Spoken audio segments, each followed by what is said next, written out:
My name is Anna, I'm 30, and my sister stole my fiancé. And yet, on the day of our mother's funeral, she dared to sit in the front pew with him, her hand wrapped around his like she owned the world. The stained glass windows poured fractured light across the church, the air thick with lilies and old wood polish. My pulse hammered in my ears, but my grip tightened on the folder I carried, the one that held more than a eulogy. Gasps echoed when I stepped to the pulpit. Everyone expected tears, maybe a breakdown. Little did they know what was about to happen. Before I continue, tell me where you're watching from, and don't forget to like and subscribe.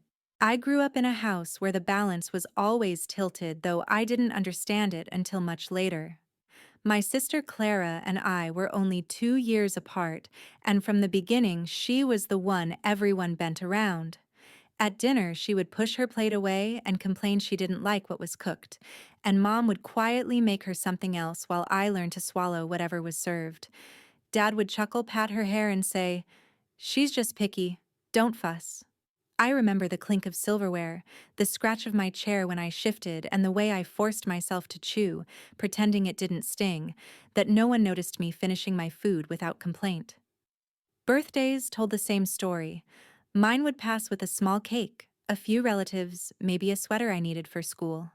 Clara's parties filled the living room with balloons, loud music, and friends she barely kept for more than a month. When she unwrapped gifts, she would pout if something wasn't expensive enough, and somehow, within the week, Mom would replace it with something better. I got used to saying thank you quickly, not wanting to draw attention, while inside I wondered why it always felt like she was the sun and I was some background star they barely remembered. At the time, I thought that was just family dynamics. I didn't know it was setting a pattern that would shape everything that came later. School years added more weight to that imbalance. Clara would skip classes, come home with detention slips, and Mom would write notes excusing her talking about stress or headaches. I studied late into the night, poring over math problems under the yellow glow of my desk lamp, determined to make honor roll. When report cards came, Dad would nod at mine but beam at Clara just for barely passing. "She's trying," he'd say, as if my effort was expected and hers was extraordinary. I swallowed the frustration and smiled. That became my survival skill. Swallow it, smile, keep going. There were moments when I tried to speak up. Once in high school, Clara borrowed my favorite jacket without asking and returned it with a huge stain down the sleeve. When I confronted her, she laughed, tossed her hair, and said, "Relax, it's just a jacket." Mom overheard, and instead of siding with me, she said, "Anna, don't make such a big deal." She didn't mean it. I remember going back to my room, staring at the ruined jacket and folding it carefully in the closet. I told myself it was fine, but a part of me felt erased. By the time college came around, the pattern was set in stone. I applied for scholarships, pieced together part-time jobs, and saved every dollar I could to make it through. Clara drifted in and out of community college classes, picking majors like she was choosing outfits. Each time she dropped a class, Mom and Dad paid the tuition anyway, saying she was still finding herself. I was working nights at a diner pouring coffee for strangers smelling like grease and burnt toast, while Clara posted pictures with friends at concerts I couldn't afford. Still, whenever she ran out of money, I felt responsible. I would slip her $20 here, 50 there. It seemed cruel to let her struggle even though I was barely staying afloat myself. I thought that was what being a big sister meant. I never complained to my parents. I wanted them to see me as independent, someone who didn't need handouts. I worked hard in my classes, graduated, and found a job as a landscape architect. It wasn't glamorous, but it was mine. I rented a small one-bedroom apartment with peeling paint on the balcony rail, but enough sunlight to keep plants alive. It became my sanctuary. Every paycheck stretched between bills, groceries, and student loans, but I was proud of myself. Clara would crash on my couch when she fell out with roommates, leaving half-empty soda cans and piles of clothes. She would say, "You're lucky, Anna.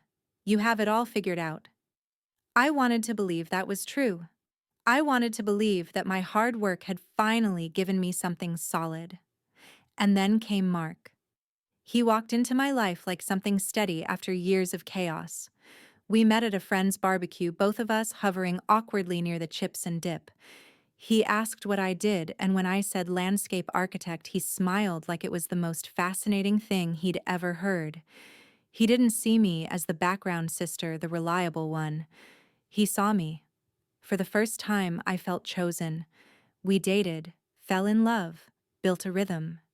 He noticed the little things, how I liked my coffee, how I flinched when people interrupted me, how I carried stress in my shoulders. For 5 years, he was my anchor. When he proposed, I thought the universe had finally balanced. I said yes through tears, clutching the ring like it was proof that my story mattered too. Planning the wedding filled me with joy.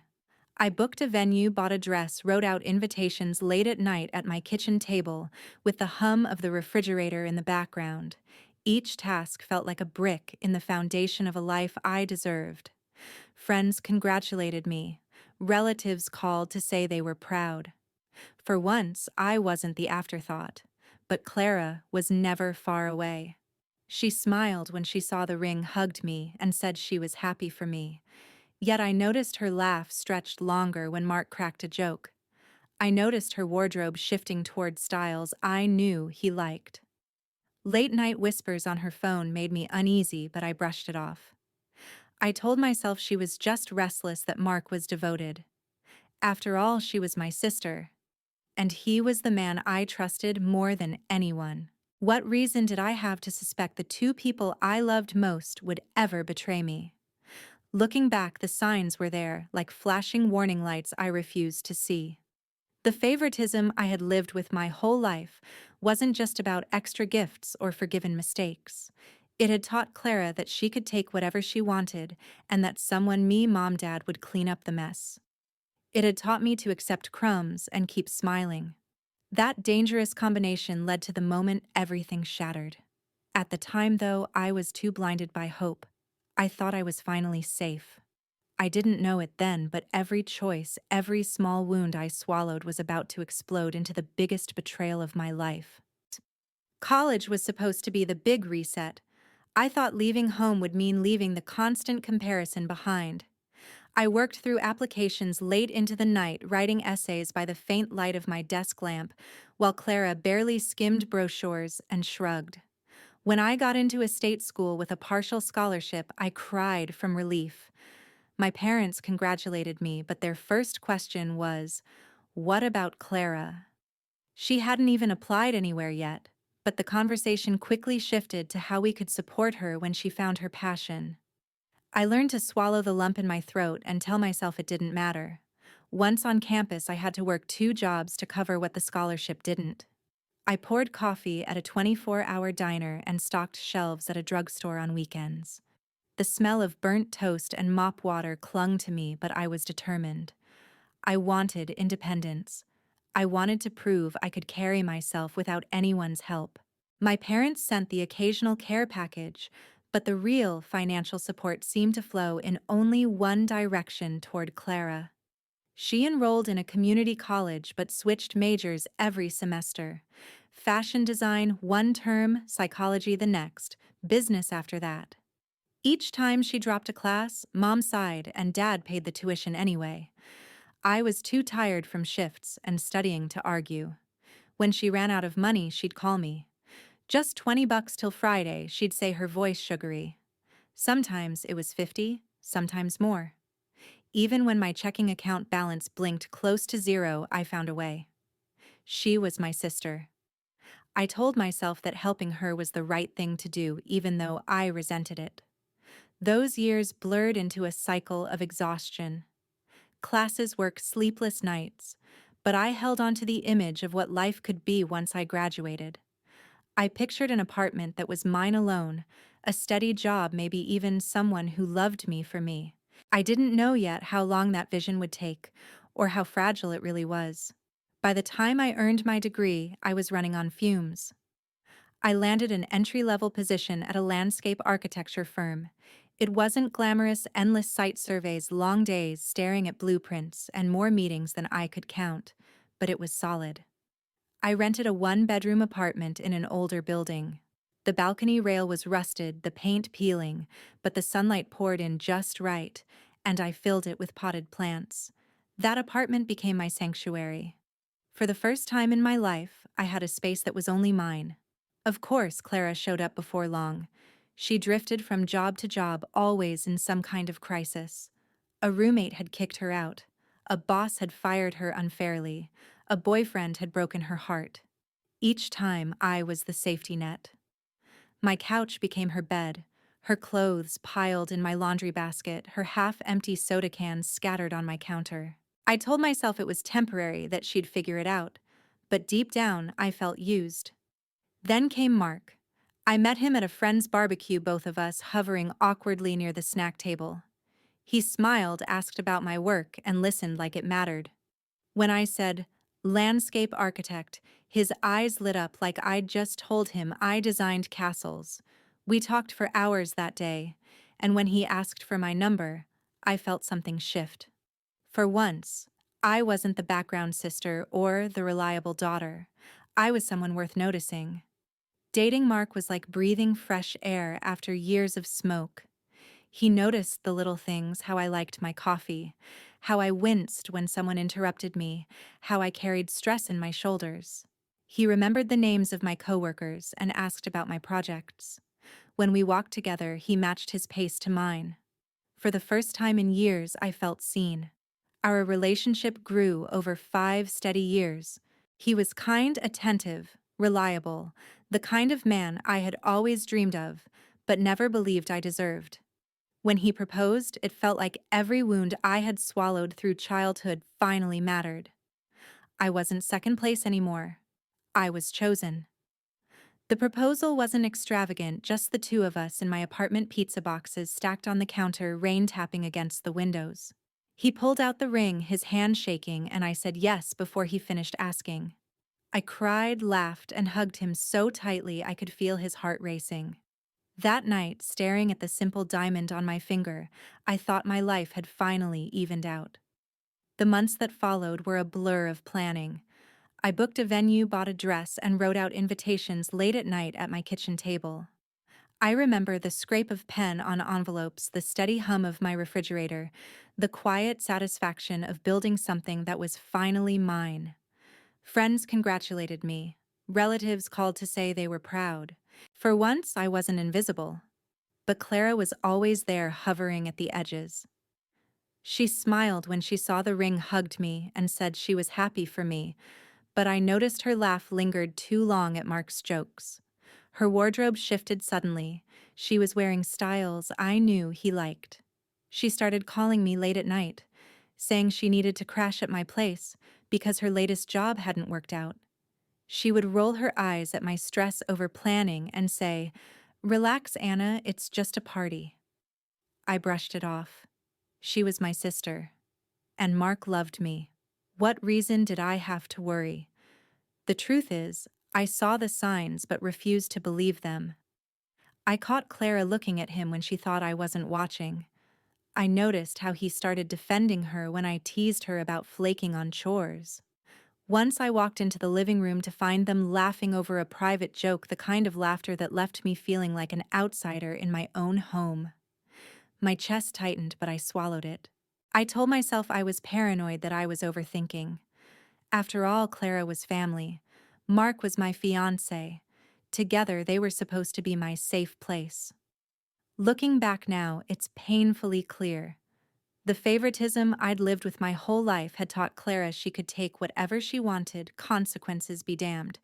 And it had taught me to accept scraps, to smile through pain, to keep giving even when it hollowed me out. That dangerous combination set the stage for everything that came next. I didn't know it then, but the wedding invitations I addressed so carefully would never be mailed. The dress hanging in my closet would never see the aisle. And the ring on my finger, the one I cherished so much, would soon become the cruelest symbol of betrayal. At the time, though, I was blind with hope. I thought love was enough. I thought family would never cross that line. I couldn't have been more wrong. The engagement months should have been the happiest time of my life, and in many ways, they were. I spent evenings sketching seating charts, comparing flower arrangements, and daydreaming about walking down the aisle. My apartment was covered in scraps of ribbon and sticky notes with vendor phone numbers. Every time I caught the glint of my ring under the kitchen light, my heart leapt. For once, everything felt aligned. But Clara lingered like a shadow. She offered to help, but her version of helping usually meant creating more work for me. She would volunteer to handle the caterer, then forget to make the call. She would promise to pick up decorations, then show up empty-handed with some excuse about traffic or a sudden headache. I told myself not to mind. I wanted her included. I wanted her to stand next to me as my maid of honor to share this milestone the way sisters are supposed to. The truth is, though, I started to notice things I couldn't ignore. Mark was patient with her in a way that went beyond polite. When she teased him, he laughed too hard. When she asked for his help, he never said no. I walked into the living room one night to see her sprawled across the couch in one of his hoodies, laughing at a joke on his phone. He glanced up, looking guilty, but brushed it off.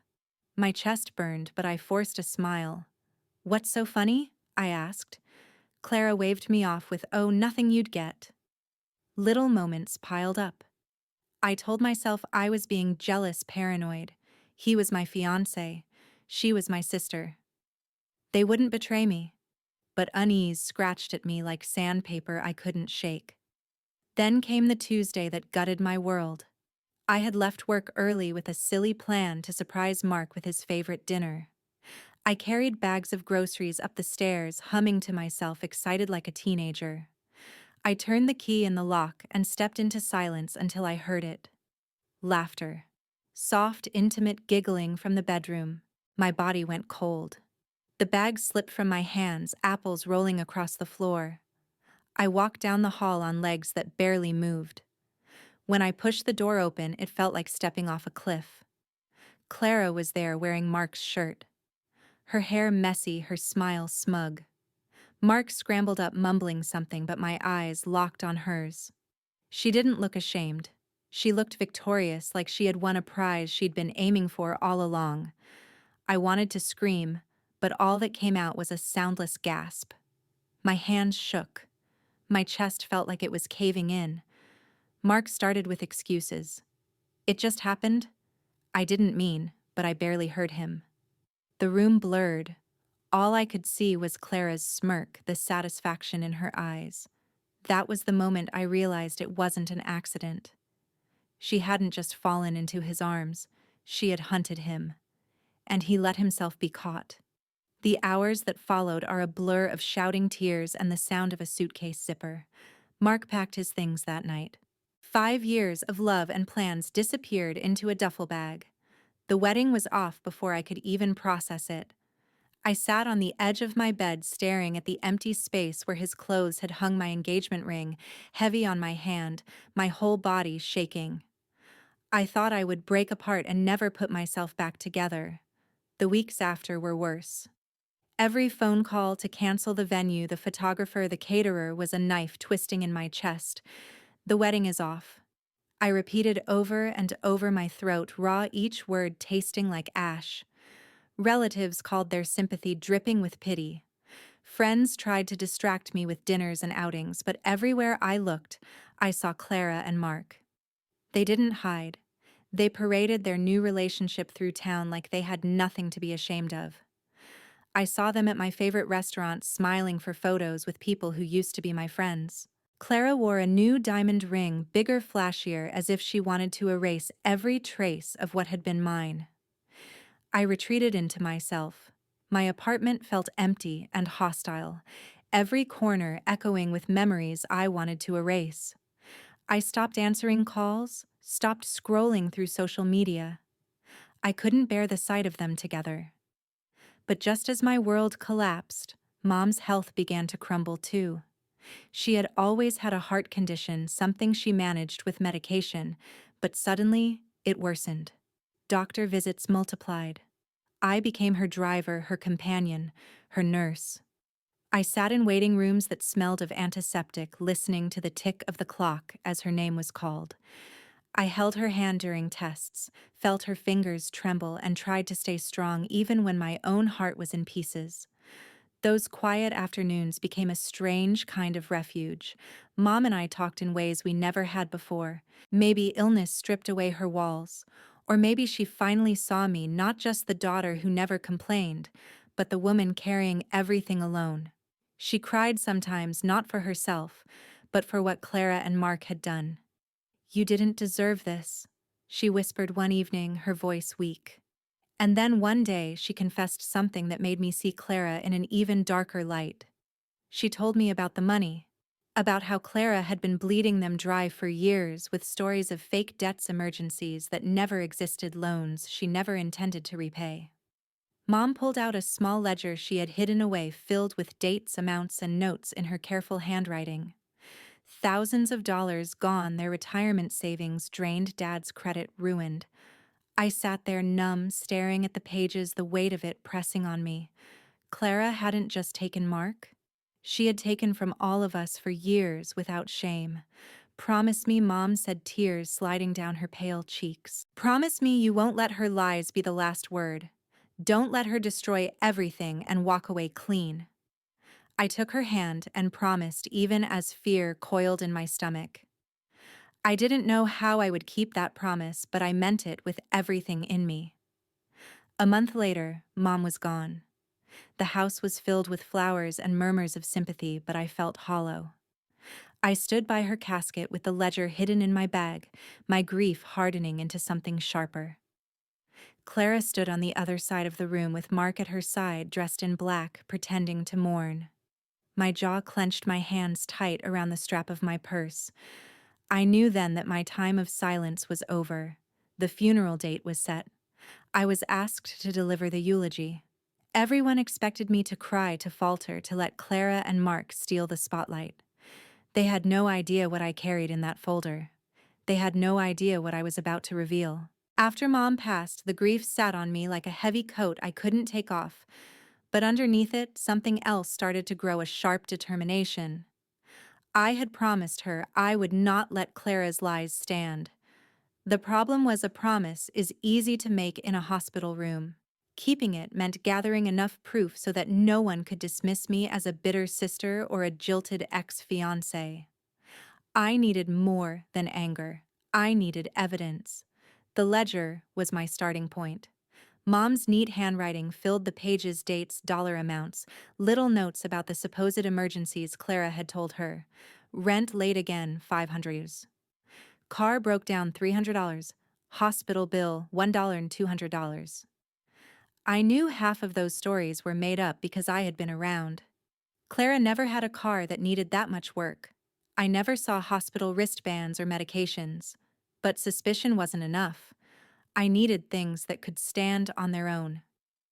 The first place I looked was my own apartment. Clara had stayed with me on and off, leaving behind a trail of small carelessness receipts, crumpled in the couch cushions, screenshots on my old printer, scraps of paper she thought were nothing. I dug through drawers, boxes, even the pockets of coats she had left hanging. One night, I found a folded bank slip tucked between the pages of an old magazine she abandoned on my shelf. It was a deposit receipt showing funds transferred into her account just 2 days after Mom had written emergency loan $2,000 in the ledger. The handwriting and the bank record lined up perfectly. My stomach flipped. It was the first thread connecting her stories to the money trail. Still, I knew people might call it circumstantial. So I pushed further. I had installed a small porch camera years earlier for package deliveries. It wasn't high-tech, just enough to record the door and the hallway. I had almost forgotten it ran on auto backup to a cloud service. Out of habit, I scrolled back through the logs from months earlier. What I found made my chest tighten. There were clips of Clara arriving late at night while I was working late shifts, Mark trailing behind her. They stood outside, whispering, heads bent close together before slipping inside with the spare key I had given her just in case. The timestamp showed clear dates that matched some of the ledger entries when she had supposedly been desperate for help. My hands trembled as I replayed the clip, the dull hum of the DVR in the background filling the silence of my apartment. The betrayal burned all over again, but this time it wasn't just personal, it was evidence. The footage wasn't dramatic. No scandalous kiss. No obvious crime, but it showed them together secretive at times. That didn't add up. I downloaded the clips, labeled them carefully by date and time, and saved them to a USB. Holding that small drive between my fingers, I felt a strange mixture of nausea and power. I knew I couldn't rely on my own devices alone. The next step was digital records. Mom had shared her email password with me once when she was sick and needed help confirming appointments. I logged in with shaking hands, scrolling through years of messages. At first, it was the usual clutter: newsletters, bills, insurance notices. Then I saw them: dozens of transfers to Clara's account, each one labeled with some excuse. For your health insurance, for rent this month. Don't tell Dad. Attached were bank confirmations, each one matching notes in the ledger. My chest hurt as I read them. Mom had hidden the burden so well, even in her final days. I printed copies, but I also saved PDFs to make sure nothing could be altered. With every click of the mouse, with every page that emerged warm from the printer, I felt like I was piecing together the outline of a story that had been happening behind my back for years. The hardest part came when I drove to Dad's house. He didn't know the full extent of the ledger. Mom had kept it quiet, protecting him as much as she could. Sitting at his kitchen table, surrounded by the faint smell of coffee and the hum of the old fridge, I asked him to pull his credit report. He sighed, reluctant, but agreed. When the report came through, my hands tightened around the paper. It showed multiple loans co-signed in his name that he barely remembered. Clara's name was on them. Defaults, late payments, balances that had ballooned over time. Dad's face crumpled as he realized what had been done. I wanted to cry, but I kept my voice steady. We can fix some of this. But Dad, I need your permission to use this when the time comes. He nodded slowly, tears pooling in his eyes, and for once I saw the toll Clara had taken on both of them. Piece by piece, the evidence stacked up. Ledger entries, bank receipts, emails, video clips, credit reports. Each one another nail in the coffin of Clara's innocence, each one making it harder for anyone to dismiss me as just the angry sister. Still, with every new discovery, I wrestled with the same question: should I confront them now or wait? Late at night, staring at the glowing files on my laptop, I whispered it out loud. Confront now or wait? The silence answered me.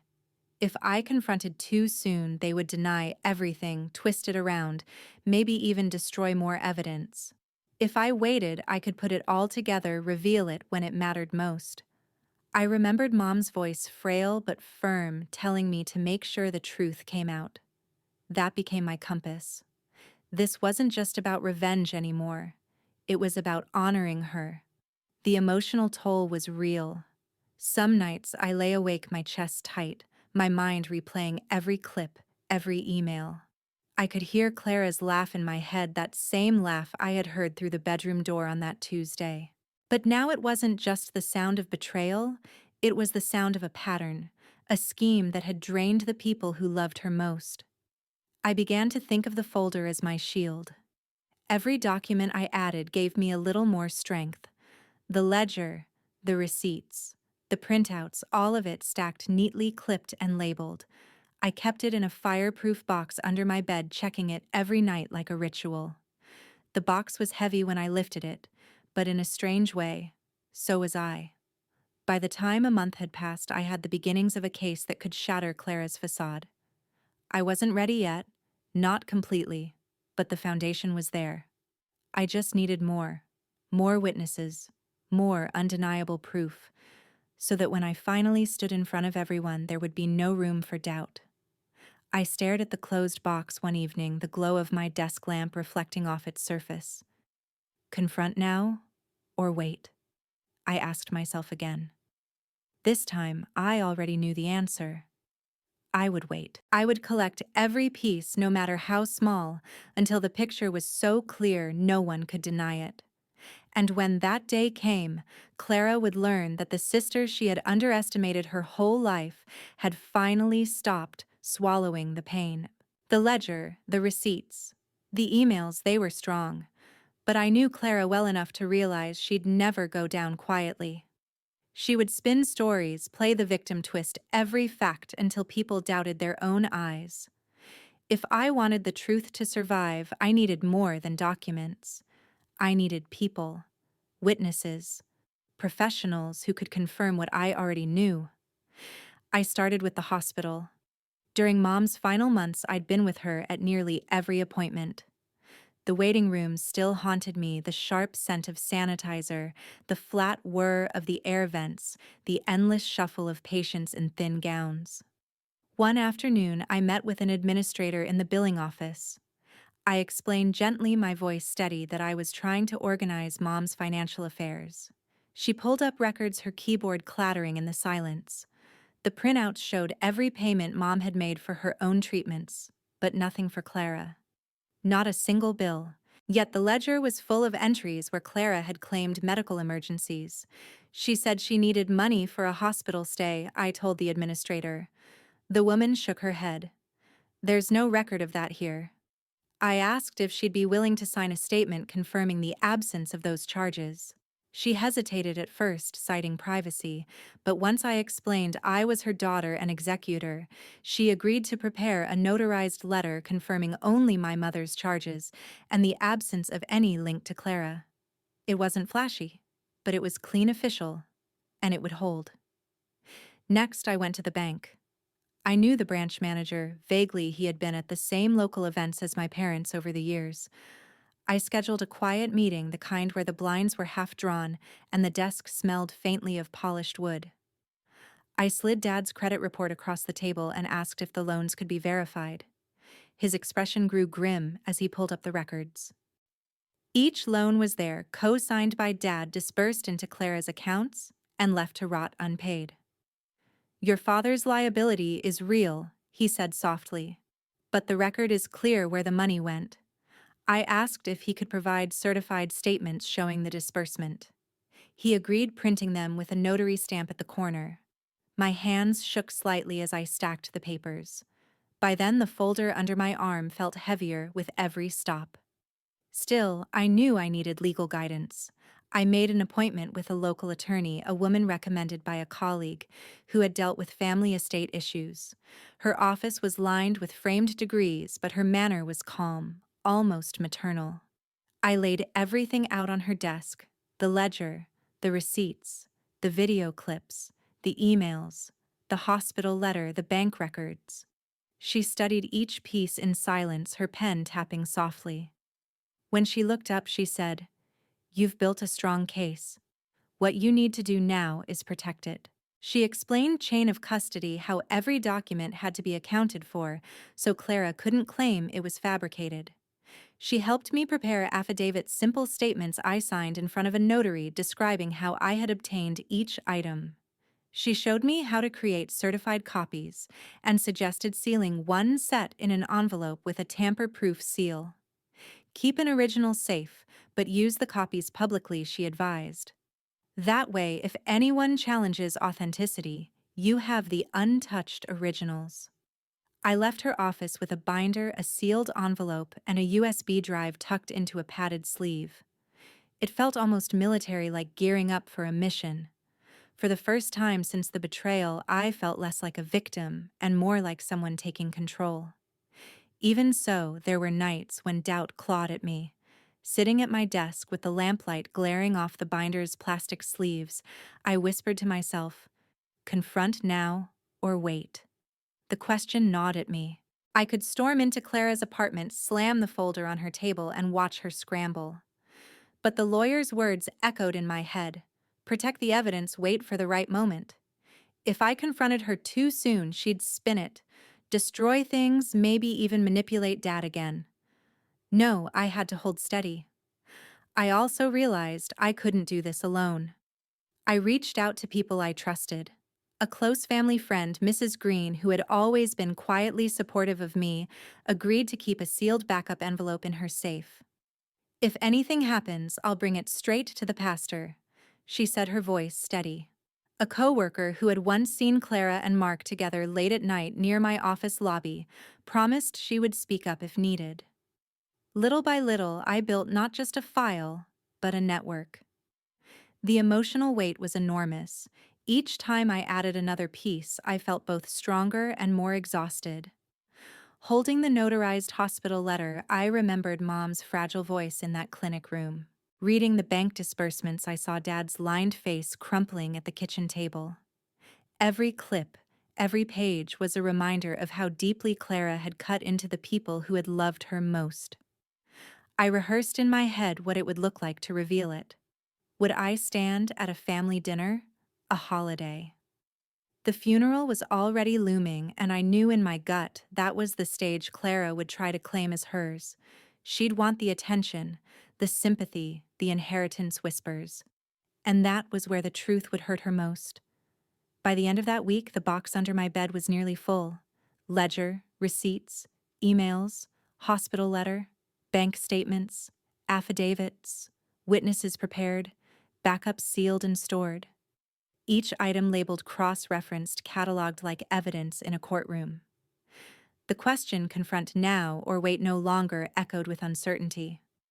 One evening, as I slid the final affidavit into its sleeve, I closed the binder and pressed my hand against the cover. I finally have enough, I whispered. Enough to make it public. My heart pounded not with fear but with resolve.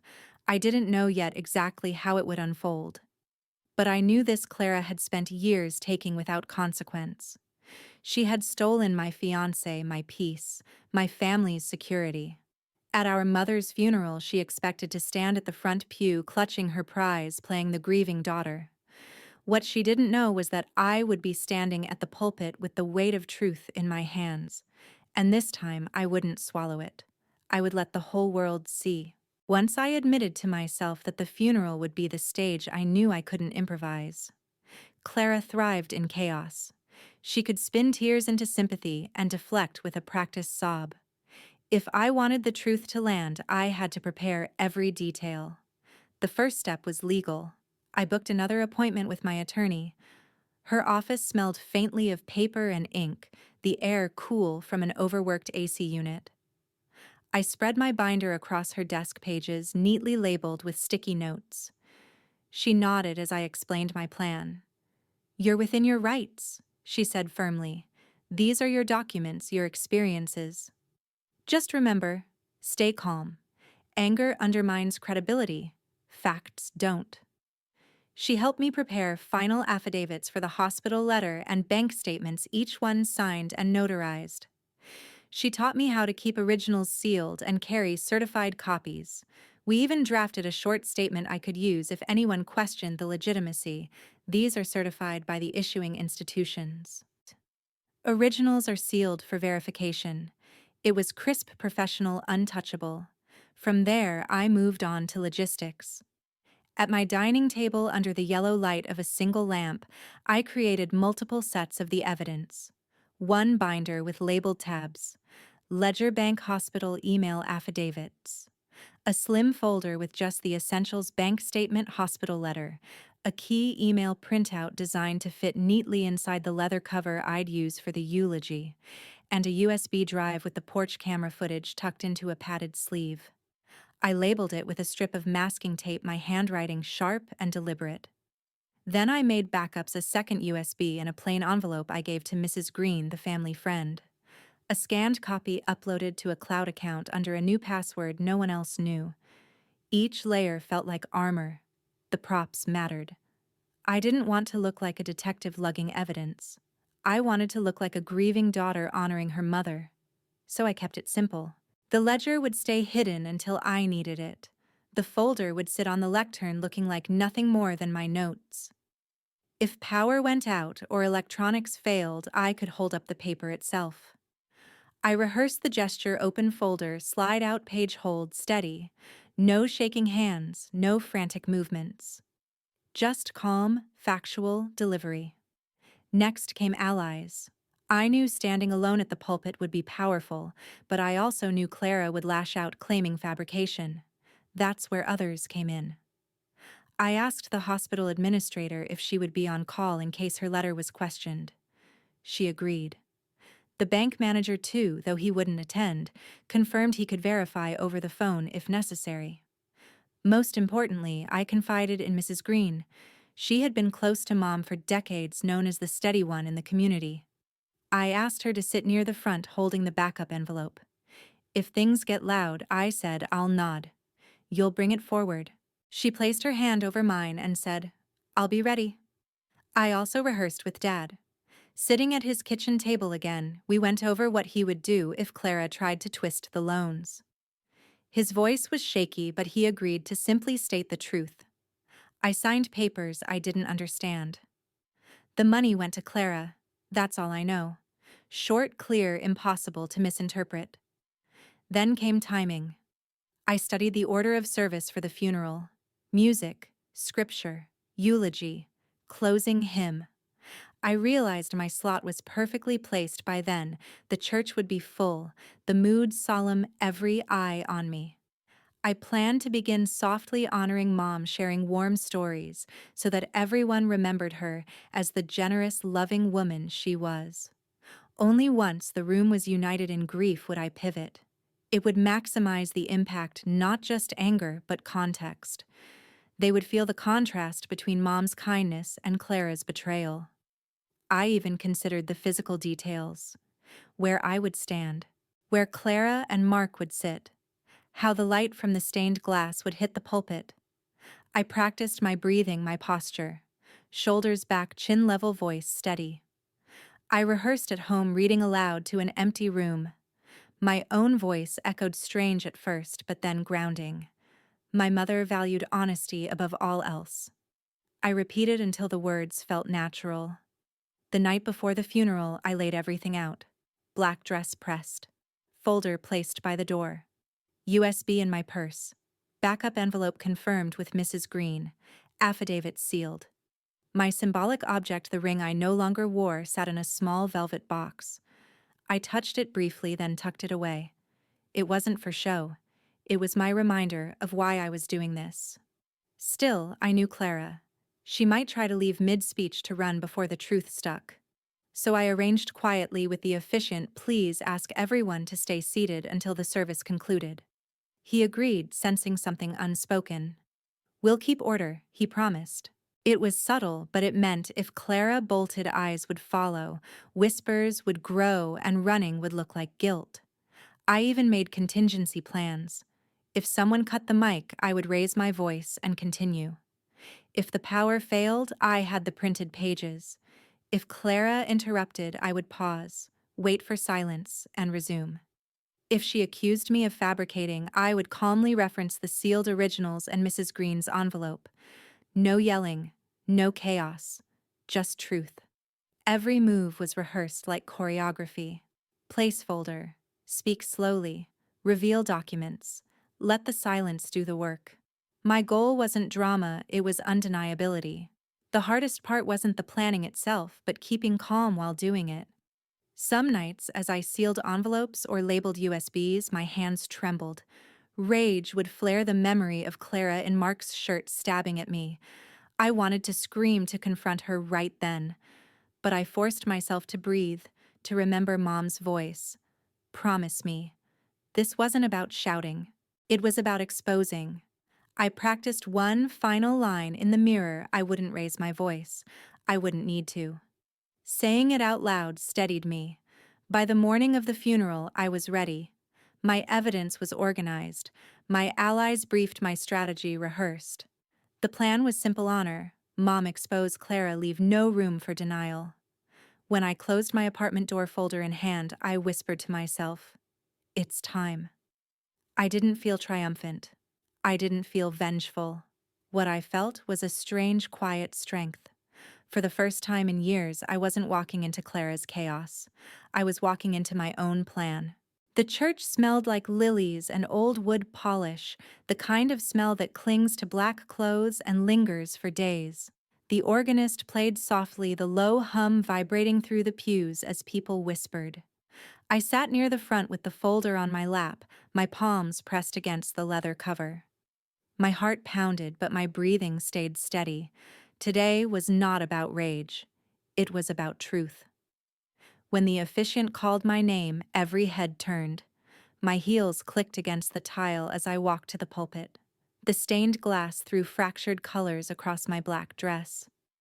I placed the folder on the lectern with deliberate calm. My fingers brushed the edge of the pages steady, not trembling. I began with warmth.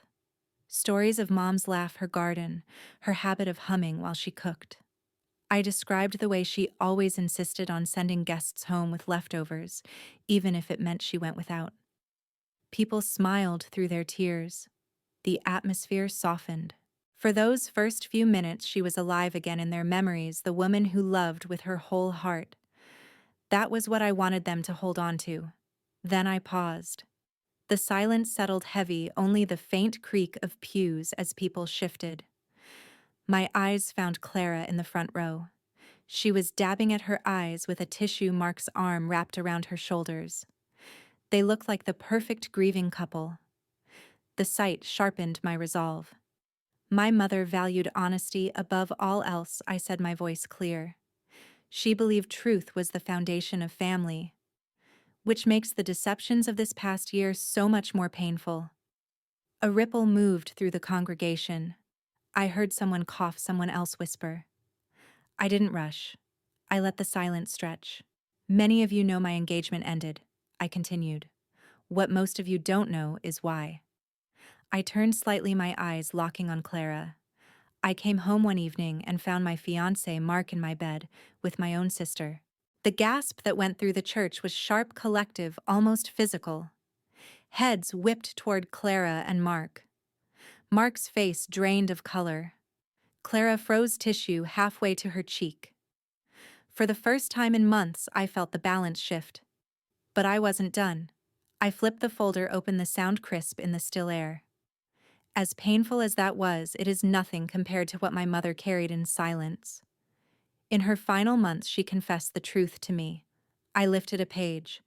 For over a decade, Clara drained our parents financially through lies and manipulation, fake emergencies, false debts, loans never repaid, thousands of dollars stolen, their credit destroyed, their peace shattered. I held up the ledger. Gasps rippled again. This is my mother's record. Every dollar, every excuse written in her own hand. Clara shot to her feet. You're lying! She snapped, her voice breaking the solemn air. Her face was blotchy, her eyes wide with fury. You're just bitter because he chose me. I didn't flinch. I placed the ledger calmly on the lectern. These entries match bank receipts, I said. Certified by the bank. I lifted a notarized statement. Here is confirmation from the hospital that not a single bill was ever tied to her name, despite the thousands she took for so-called treatments. I let the papers rest in full view. And here are the co-signed loans that ruined our father's credit, all in her account. The officiant stepped forward slightly, raising a hand for quiet. People were whispering loudly now, turning to stare at Clara. Mark's arm slid off her shoulders as if it burned him. Clara's voice rose shrill. This is fake. You're making this up. Before I could reply, Mrs. Green stood from the second row. She held the backup envelope. I have sealed copies, she announced firmly. Her reputation carried weight. The murmurs surged again. I looked back at Clara. You took my fiancé. Fine. Keep him. But you also took our parents' security. You took Mom's peace. And you stand here crying not for her, but for the inheritance you thought you'd get. The silence that followed was devastating. No one moved. Even Mark leaned away from her now, his jaw tight, his eyes clouded with shame. Clara sputtered. You don't understand. I cut her off softly. No, we do understand. Everyone in this room understands now. The officiant's voice, usually gentle, was hard. Please let her finish. I closed the folder, leaving it on the lectern. These documents are here for anyone to review. The originals are sealed. My only purpose today is to honor my mother by making sure the truth does not die with her.